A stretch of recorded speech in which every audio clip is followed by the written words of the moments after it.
Hey guys. Um, yeah, I haven't had a queue of emails to go through, but I was sort of wanting to do a video, and today I have a bunch of comments on my blog, plus a couple emails. So let's go. I was having this discussion on Critical Cafe with this guy who doesn't know what a contradiction is, but he wants to argue about logic. He thinks a contradiction is X and its negation only, and nothing else ever, which is silly. A contradiction, two things contradict if you can derive false from them.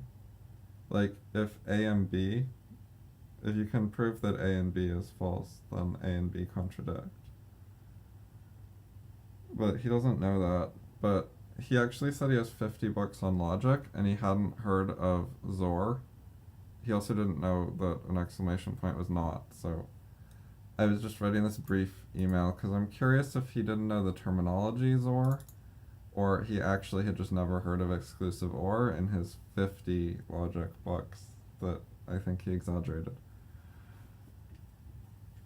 It seems kind of strange. Like, you can go on Wikipedia or whatever, and it'll tell you terminology. It's like on the list of standard logic stuff. It's not just programmers who know what Zor is. And, like, all the other people on the list know what not is.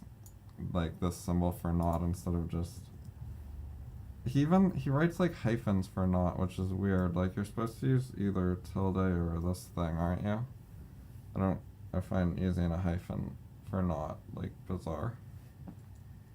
I think he just doesn't know how to write the proper symbol, and he thought that like a hyphen is closer to this than, and he doesn't know about tildes. I don't know. I just there's something strange about like how little they know and how much they argue and how those go together. Like, he can't quote, he can't even use links. He doesn't know how to like copy paste a link into his browser. He just does web searches for them and then can't find it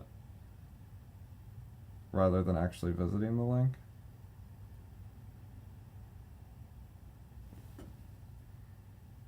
Anyway, yeah, so I was asking, I told him what Zor was. I even gave him the truth table, and he's not like, oh, I get it now. Now I follow your stuff. He still can't follow any of the logical stuff I wrote out. But yeah, I just wanted to ask if you actually heard of it because he didn't say.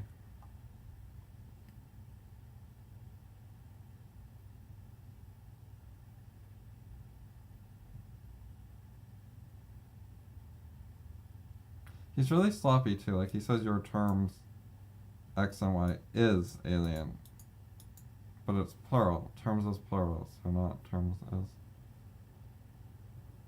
Should be terms are. Which, like, that's not a big deal, but it kind of is a big deal when you're trying to argue logic with people in a formal way. That's the kind of precision of it makes a big difference. And like, he has an extra space here. He just put two spaces. Here also, like, why? What? He's not precise about what he writes. Alright, so send. Then there's this myth of the closed mind thing.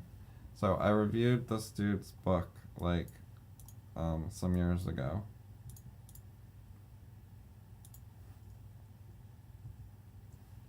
March 2012. I think that's like right after it came out. Well, I looked on Amazon and it said 2012. I wonder if that was a re-release though. Let's double check.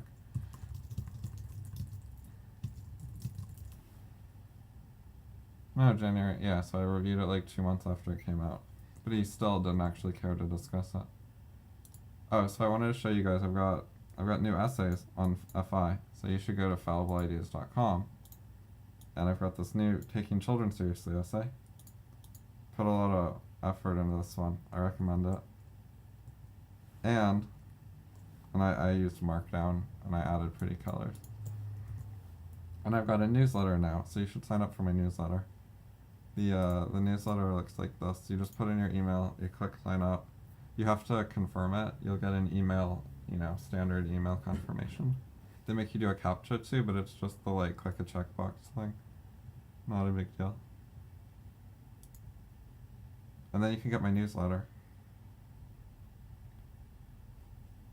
So I was gonna reply to this guy.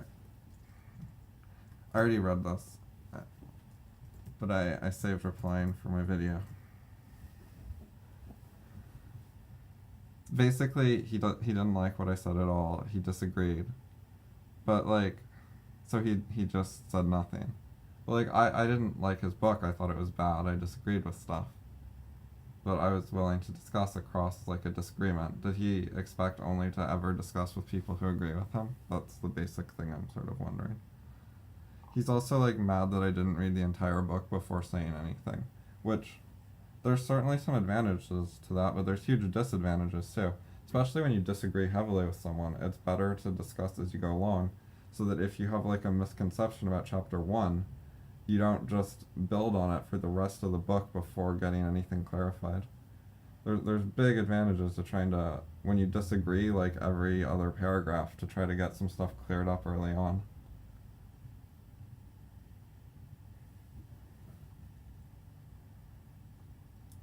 At least he spelled my name right.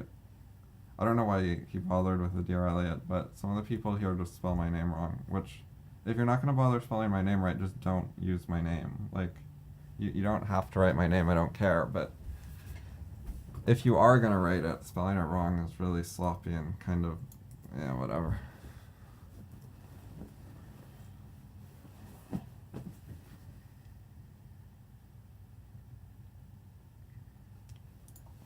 We will send this to FI.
I wonder if, I don't remember if the book like has very many chapters. It might be better to say like, you know, in the first few pages or something.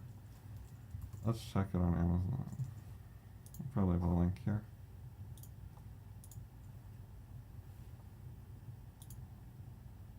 I just want to see the table of contents because it was a while ago, like 4 years, that I looked at this book. Cover beginning. See, it's only got 4 chapters. So saying chapter 1 is not the best way to put it. They have a lot of sections, but there's...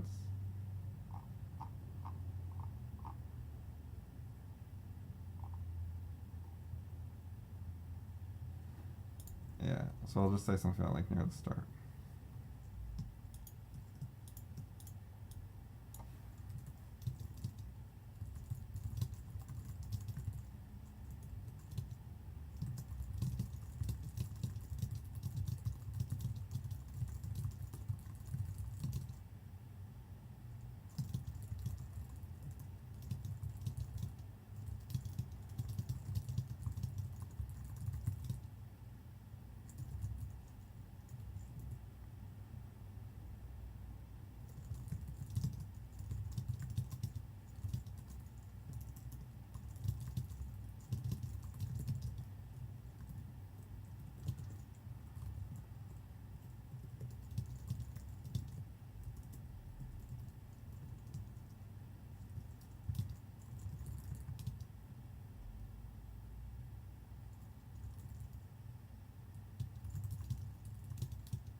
Alright, clear enough. This guy doesn't actually want to have a discussion, so it kind of sucks, like, you get sort of baited into these things. Like, I don't think he's interested. He got criticized in public and now he's replying because he, like, sort of feels duty bound. Like, there's nothing in this that indicates he actually wants to have a discussion. And when he read the review and he was only contacted about it privately, then he didn't want to discuss. He's only discussing now after I posted it onto the discussion list. And he doesn't actually really discuss the content. He says he thinks that my review sucks, which is, like, I can understand that we have different perspectives, and it doesn't look good to him at first, but, you know, that goes both ways. Like, I think lots of his stuff doesn't look good, so that's what discussion's for. But he just went silent, because he doesn't... People are very used to only having limited disagreements, like... They have disagreements, like, they're willing to deal with disagreement, but there's some disagreements they find reasonable, and then there's other disagreements that are, like, bigger disagreements that they don't find reasonable and then they don't want to discuss. They only want to discuss with people within, like, a certain amount of disagreement at most, which, you know, if you're wrong, like, in a big way, then you never find out ever, because you're never willing to think outside your box. You're only discussing with people who have certain shared premises. Yeah.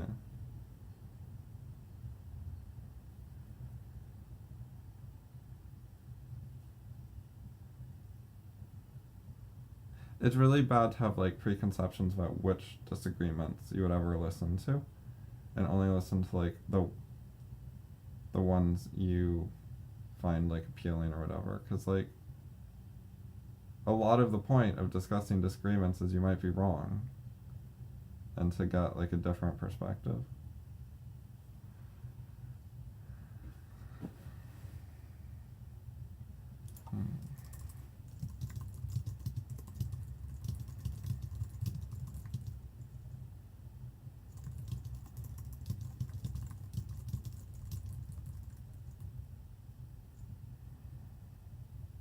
And then he's saying things like, of course, like, we have large disagreements.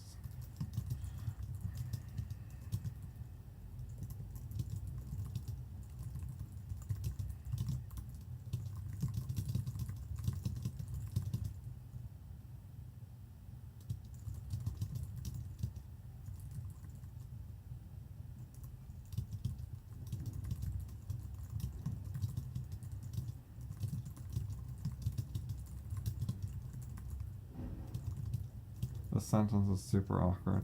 I need to fix it.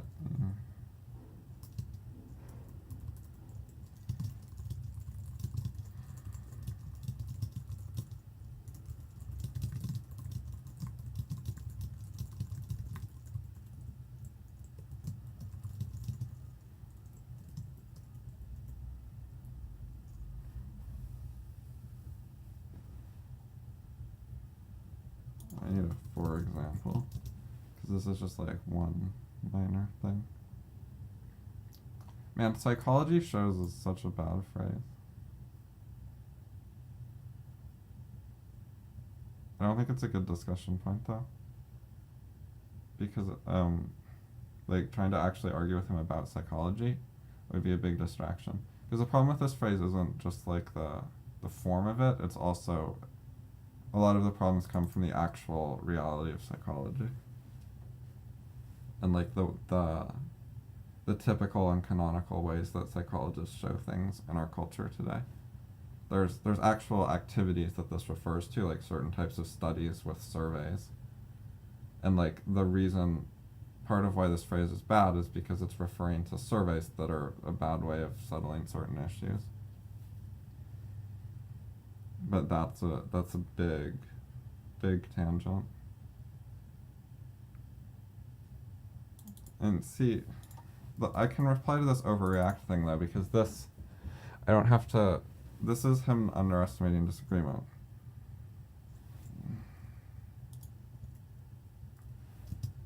normally I would put this in a separate paragraph, but if he reads this as a paragraph on its own, he'll think that, like, this is my argument. People, you try to tell people what you're gonna say to, like, help guide the discussion and, like, help clarify what you're saying, and they just think your conclusions are your arguments, and assume there isn't gonna be anything more because they're used to, like, really, really low discussion quality.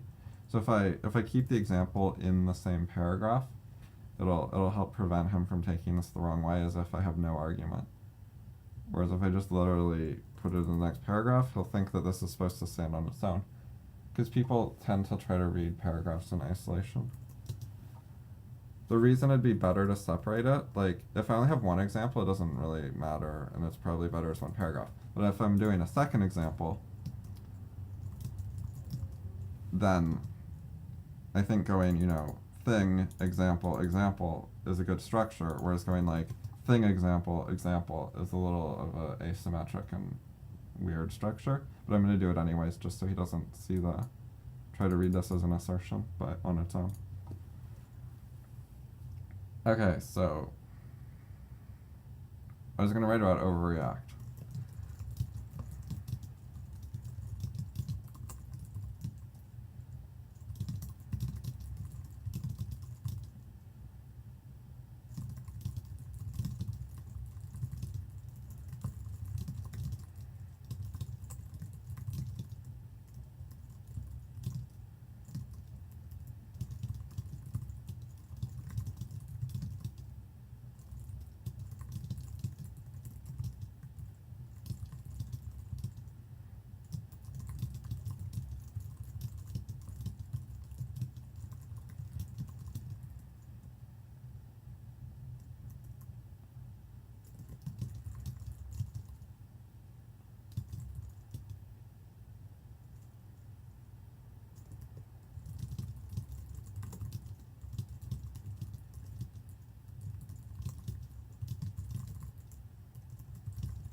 No, I shouldn't fuck with the term closed-minded that he wrote a book about. I won't say anything about it.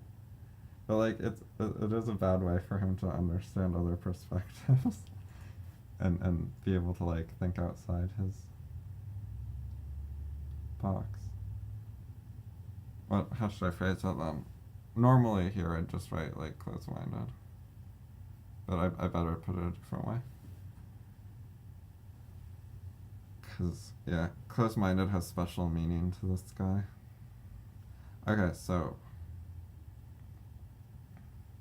And I'm not even trying to debate, like, his meaning of closed-minded right now. Like, I'm not looking to argue about that.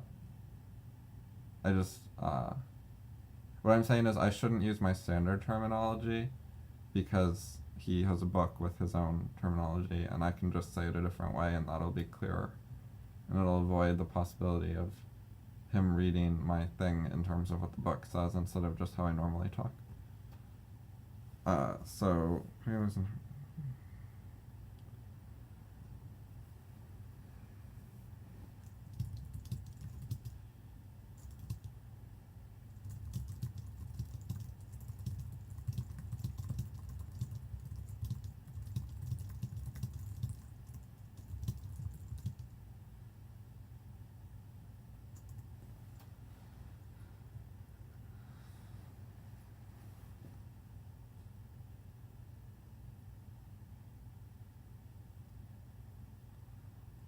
Okay, so suppose I didn't comment on a main aim of the book. Does that mean I overlooked it?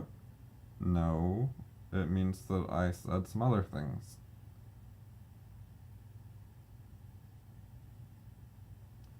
Like, just because I didn't comment on something doesn't mean I overlooked it. Maybe I thought we should start with some more narrow disagreements.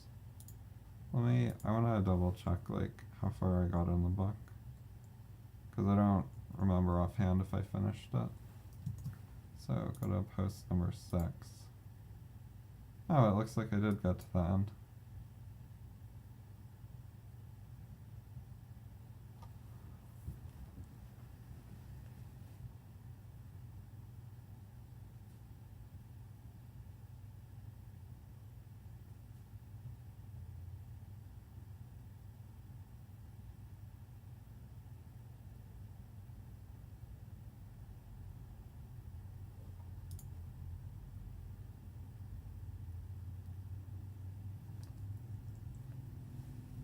But still, this is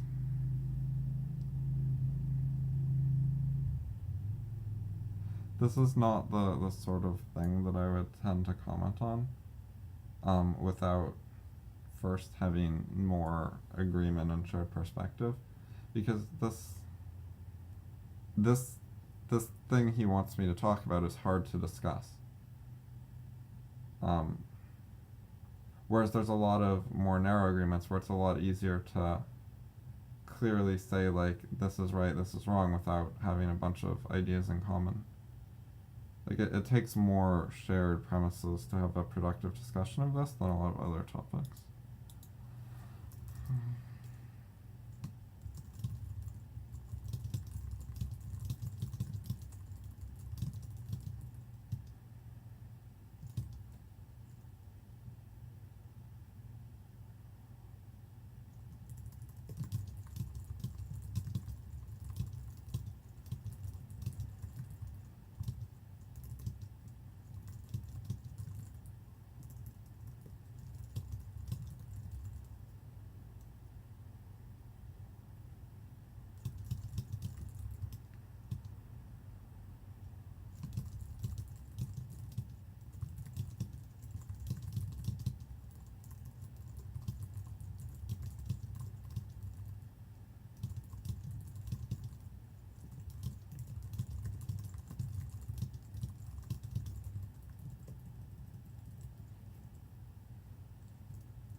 Okay.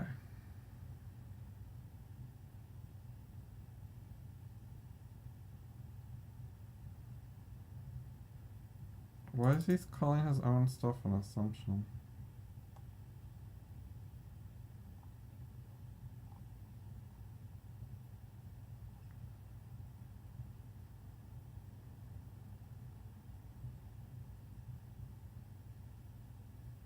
He probably thinks of the word assumption significantly differently than I do.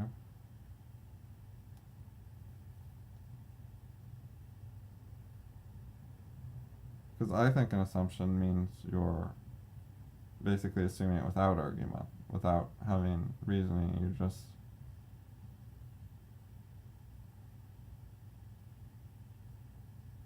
You just decided to treat it as a premise, and you're not going to worry about whether it's true. You just assume it's true and go from there. And I don't think he means it that way, because that wouldn't make a lot of sense with what he's saying to do that. And, like, he talks about exploring it. He used the word this in a bad way. People overuse this a lot, and it's, the more you agree with people, the less it matters because you understand each other well. But the more you disagree, the more trouble words like this can be, where it's hard to follow what the other person means because you're not thinking about the stuff in the same way. So, like, when he says this assumption, this should be criticism. Anyway, He says this assumption. My first reading is he means the ramifications of what we say go far beyond what we'll ever be able to fathom. But it doesn't sound like an assumption because he says that he makes a point and explores it. Like, it's something he discusses, not just assumes. So I don't know what he's talking about when he says it's an assumption. But it's possible that he meant something else by the assumption, because this is not the start of the paragraph. The start of the paragraph is up here. So, but I don't see something that sounds like an assumption here. Like, he could have an assumption about this topic, but this is just a statement of what the topic is rather than a particular claim that he could assume. He could possibly mean, like, the assumption that they do interact, that there is an interaction between the psychological and logical realm. I guess. That doesn't make a lot of sense, though. My guess about what he means, and it's reasonably common, is by assumption he just meant, like, claim or argument or, whatever. Like, just use the word rather imprecisely. He didn't even put the URL to the review. Let's just add that in. Here we go. Is this the... no. Okay, this is all 6 parts together.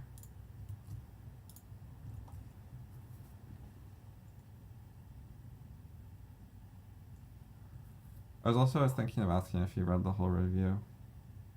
Because he was saying that stuff about, like, reading the whole thing before commenting. He might have. I checked, like, the time between his posts and the length, and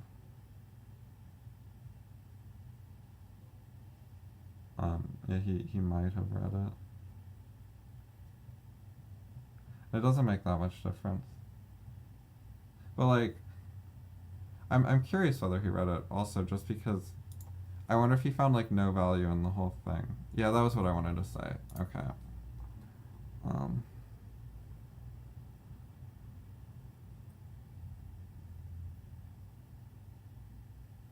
Fundamentally, whatever. He likes big words. That's another thing we disagree about.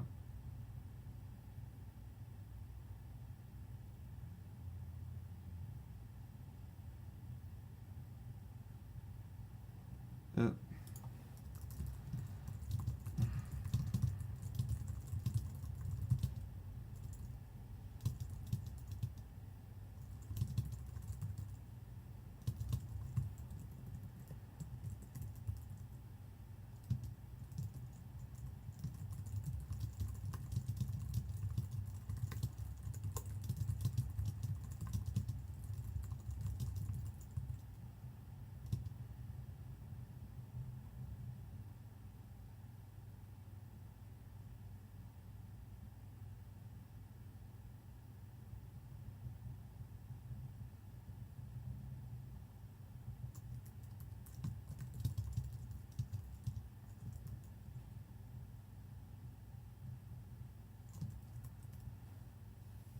It's also, like, just a lack of effort.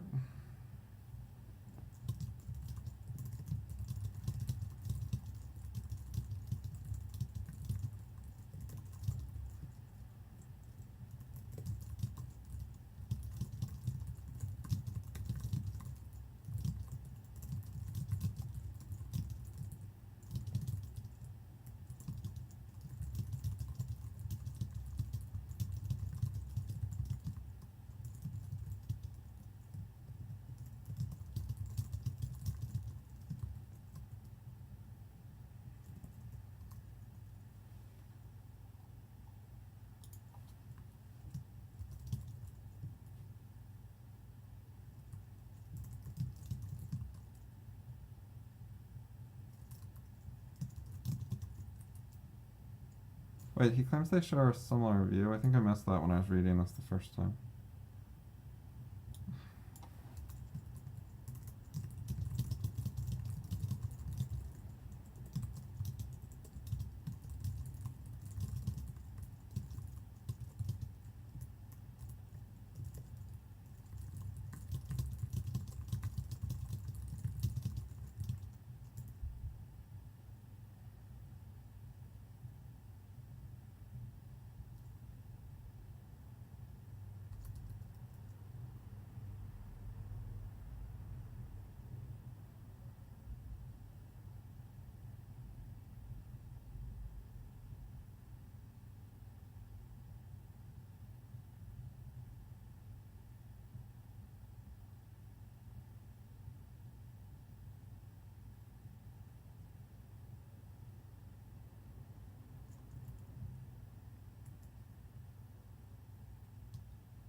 don't need paren here.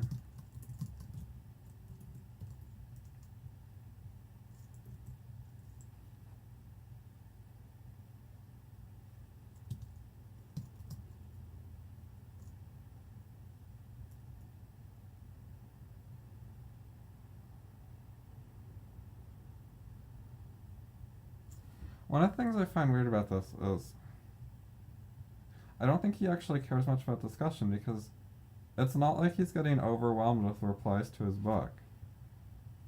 He writes a book, how many people wrote 7,000 words about his book? And how many people wrote a bunch about his book with frequent quotes and page numbers of actual stuff they're replying to, instead of just making like vague general comments? Like, how many people replied to like 20 different quotes from his book? And that doesn't get his interest to discuss? There's something wrong there. Also, like, when I started, he was like, oh my god, yay, let's discuss. He, like, expressed interest. And then after doing that, it's especially, like, unreasonable to then just silently not discuss. Like, if you change your mind after saying you'll have a discussion, okay, but you at least should say, hey, I've decided not to discuss, like, don't expect a reply, you know? Just like a basic courtesy, but he didn't do that.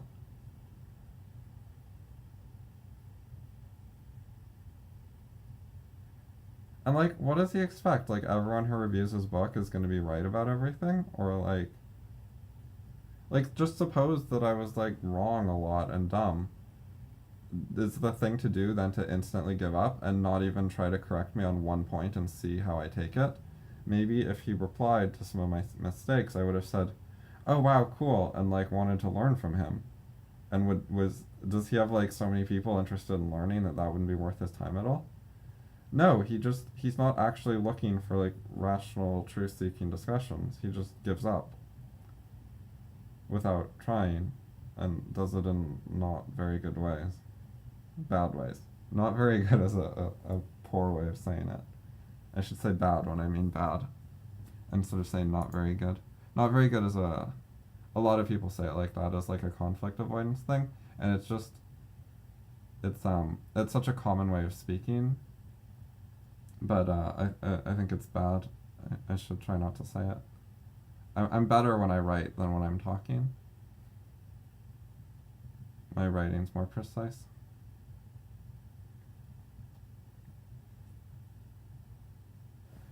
Okay, anyhow.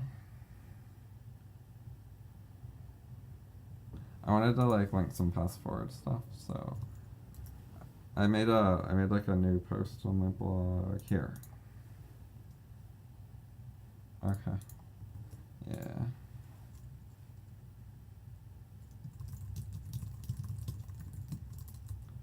There.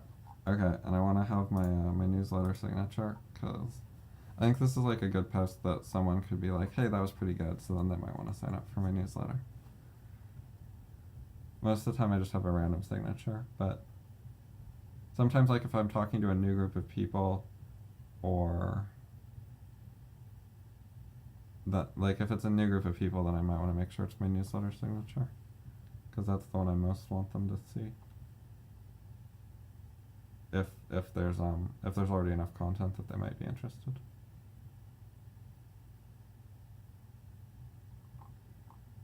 Yeah, this is...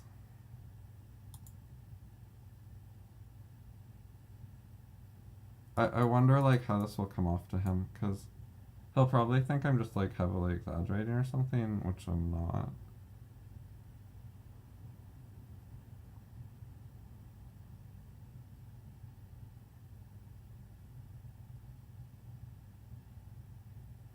Like, and, like, he doesn't understand the nature of our discussions, because we actually put massive effort into clearing up misunderstandings. So it was like, it wasn't just like we talked past each other for a long time, which is the sort of discussion a lot of people are used to and think discussion, that's what discussion is, you know?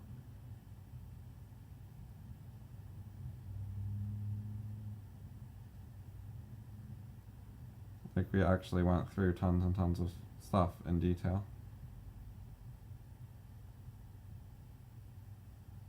For years and years. Like, thousands is not an exaggeration. Like, we discussed philosophy for, like, more than 5,000 hours. It's not like it was, 2,002 hours and I'm saying thousands. It's very hard to estimate, but it's not like 2,000, it's like more than 5.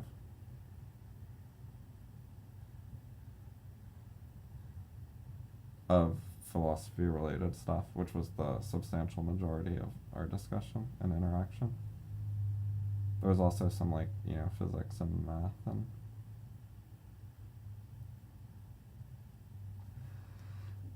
computation. Like David gave me some lessons on logic gates. I learned about reversible logic gates from him. I knew about classical computation logic gates, but I didn't know about the reversible ones already, which was fun. But that's off topic. Anyway, I talked about knowing David in my newsletter, which he probably didn't read, but maybe I should link that. Nah, whatever.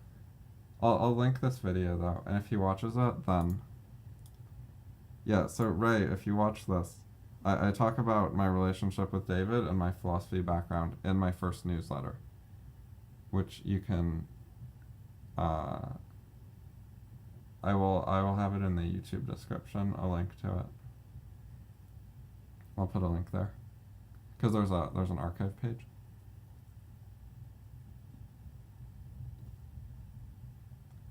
Alright.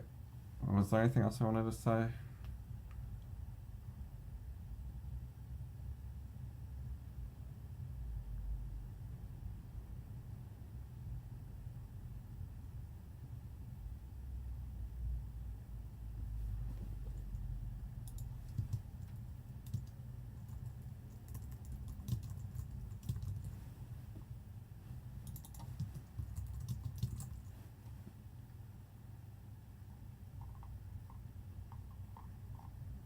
I also forwarded the newsletter to the Critical Cafe, but he might not have seen it. Ray hasn't actually been in the discussions, the recent discussions, for the last few weeks.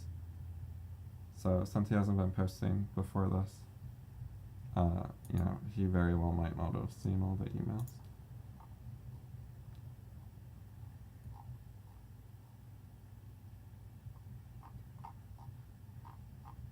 I should label this.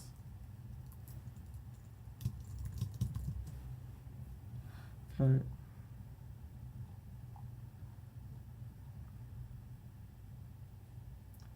Was there one other thing I wanted to ask? Oh, I had an idea of asking him, suppose that David read pre-publication versions of my review, would that change anything? I don't know, this struck me as, such an appeal to authority. And, trying to appeal to David's authority with me is... I guess he thinks it's a good idea because he thinks, oh, Elliot respects David, so I'll appeal to David's authority and he'll be, so impressed. But it's a really bad idea because I first of all don't take David on authority. And never did. But also, I know what David thinks, way the hell better than this other guy does. And I already knew it before I wrote whatever I wrote. So, bringing up David's not going to change my mind. It doesn't bring up new information. Even if he'd actually said something substantive about David's views, which he didn't, he wouldn't be bringing up new information to me. So how would that help or change anything? I mean, the actual thing that happened here is very typical. David doesn't share all of his criticism with people for various reasons, including it takes time and lots of people aren't interested and you can't say everything at once.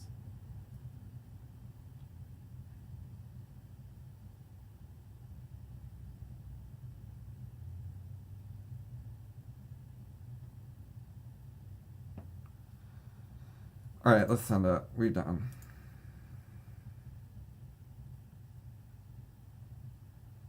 Alright, should I...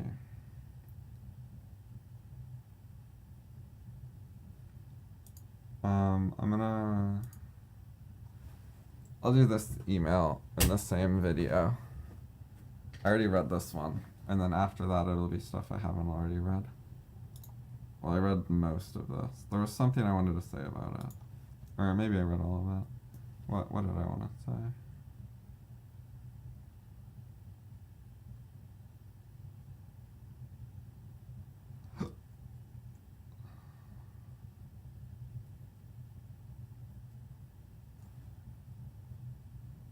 Yeah.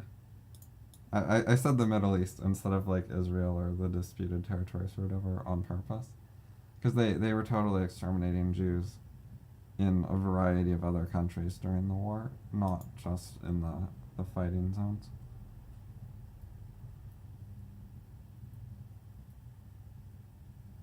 Oh, this. Right, he had a question.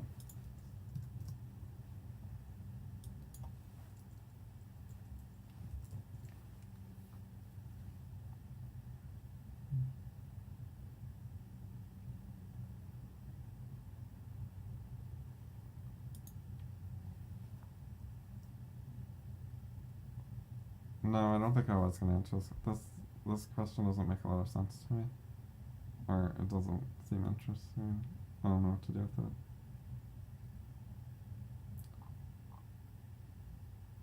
it. Like, also this is like largely compatible with what I think, which is that Vox is anti-Semitic. Like, they can be anti-Semitic and also have like tribalist symmetric views at the same time, so whatever.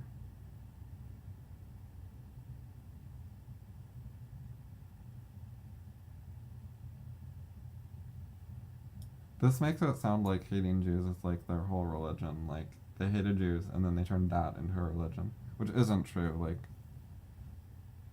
Islam has other stuff to it besides hating Jews.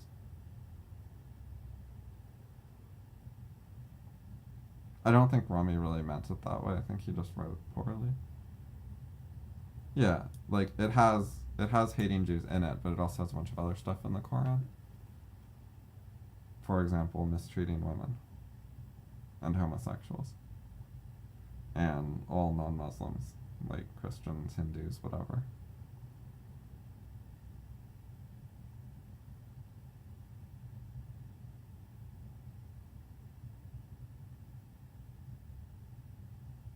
Oh, it was this part.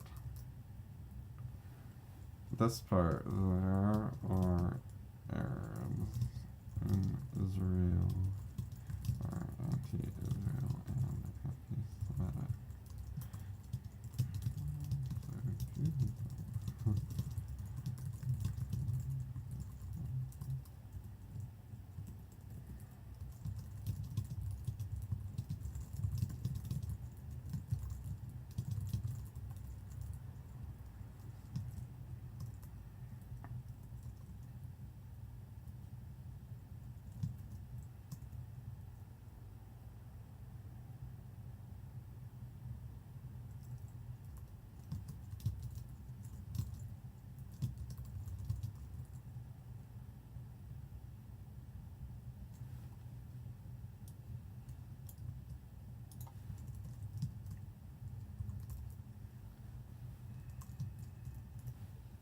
Also, this is wrong. I'm not quote this again.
Alright, there we go.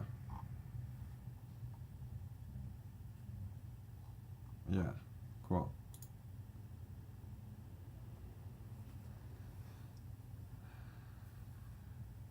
Alright, I'm gonna cut off this video and upload it and then make a new one because I still have a bunch of stuff left. I got a bunch of blog comments and a few more emails. Oh, post count. 3, I wrote 3. I forgot to update this as I went along. Doesn't really matter. Yeah, my newsletter, my new TCS lesson. You just go to fallibleideas.com and they're near the bottom in big font.